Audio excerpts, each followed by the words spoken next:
Um, the grammar rule that we're going to talk about in this video are Relativsätze, or relative clauses. And so basically what a relative clause is out of English is that it modifies nouns, pronouns, or even whole phrases. And basically the pronouns that the phrases start with are like who, that, or which. So for example, the girl who lives in apartment 11B is really rude. So the phrase who lives in apartment 11B is modifying the noun girl. So Relativsätze auf Deutsch. So basically you have a table of relative pronouns or relative pronomen that you can use. And for nominative, it's der, die, das, die, and then den, die, das, die, dem, der, dem, denen, which is the difference here. And then for genitive, it's also different, dessen, deren, dessen, deren. And basically when you have a relative sense, a Relativsätze, so for example, this first sentence, ist das die Ärztin, die dich operiert hat? And the word, so the pronoun is die, and it's modifying the Ärztin because Ärztin is feminine, it's a female doctor, and so that's your pronoun. So in German, in English, this is translated to, is that the doctor that operated on me?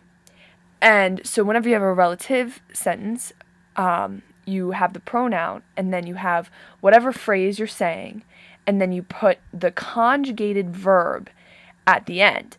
And Ärztin is equivalent to like er, sie, or es, so it takes the ending that goes with that pronoun. So Ärztin, to conjugate the verb that goes with Ärztin, it would be hat.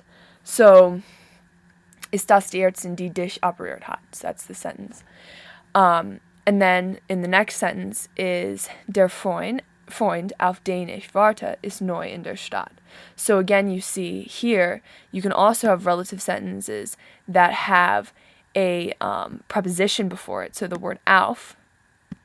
And, but again, you see you have whatever your phrase is in the middle, and then you have the verb at the end, conjugated. So auf den ich is the subject, and warte is conjugated to the word ich.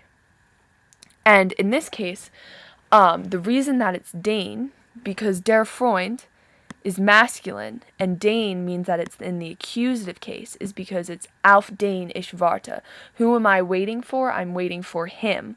So the action is being done to him, so he's the direct object, and thus the ending that you choose is den. And so moving on to the next sentence, ist ein Mensch, dem man nicht helfen kann. So here again, here's your relative pronomen, and at the end you have the conjugated verb kann, and helfen is in the infinitive because you have the modal verb, and man is like the subject, so you like can't help him, and so it's conjugated for the word man. And the reason that this is dem is because it's modifying Mensch,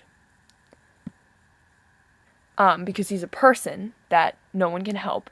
But the reason that it's in the dative case and not the accusative case is because helfen is a word that whoever's being helped is in the dative case. It's just like a rule, and so it would be dem.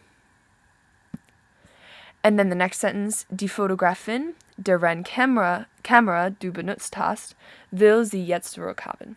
So your subject is die Fotografin, and that's feminine because it's a female photographer.